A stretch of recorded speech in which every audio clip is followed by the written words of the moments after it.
The title of this podcast is How's Your Growth? One of the things that I try to do periodically is to check in with myself to see how I'm doing in areas that have caused me some measure of suffering or areas that I've identified as needing work. One of those areas has been an ongoing part of my life and my development, which is being open to feedback.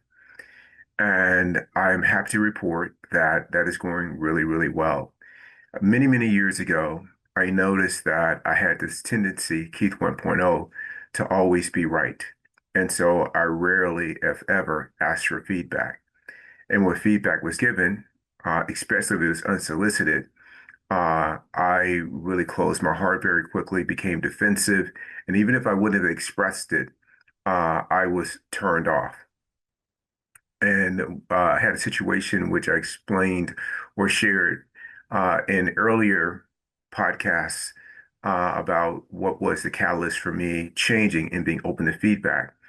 And that was something that happened within ToBeRe, in which people were not being as fulfilled in the ToBeRe experience as they once were. And part of that was is we started attracting different people, different kinds of people. The people we initially attracted were type A personalities that were so focused on the goal that how you communicated to them didn't matter a lot. And then they started sharing about their growth and their positive experience with 2B to people that did care how you communicated to them. Uh, and those folks struggled with the way that I was one way, I was always right. I wasn't really mindful of my tone. While I didn't yell, I was very direct. And I soon learned that there was a different way of communicating with people. And the key to really get people to trust me, that I was working on myself and changing, was to ask them to give me feedback at any point. They had permission to give me feedback.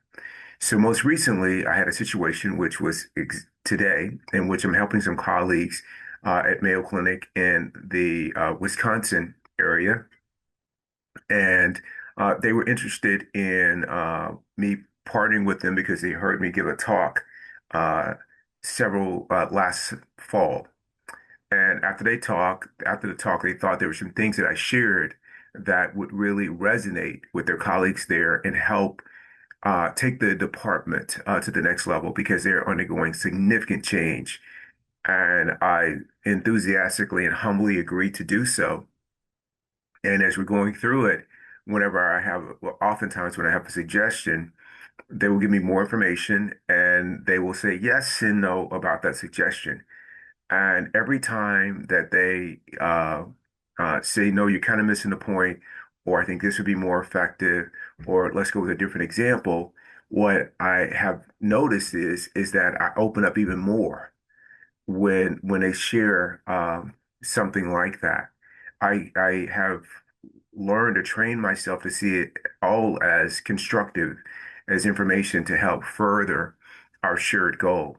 And so it's really important that I check in with myself, not to give myself credit, but to acknowledge that all the hard work, all the reps over the years continues to pay off to where that's my default setting with these new colleagues that I'm beginning to work with. So I encourage you to take a look at areas in your life and to just measure or evaluate how you're doing. Are you consistently in your practice so that those things are improving? For example, if you're a person who does a lot of negative self-talk, what are you doing to consistently change that so that that's no longer the case? Or at the very least, you reduce the instances in which you are negative towards yourself. If you're a person who's always right, how are you doing with giving that up so that other people can also share the stage and feel valued and appreciated and have an opportunity to also contribute to your growth? If you're a person who's anxious or depressed or down, what are you doing that is healthy for you to help shift that? These little things that you do along the way can make a big difference along the way. And so I encourage you to check in with yourself and ask yourself, how's my growth?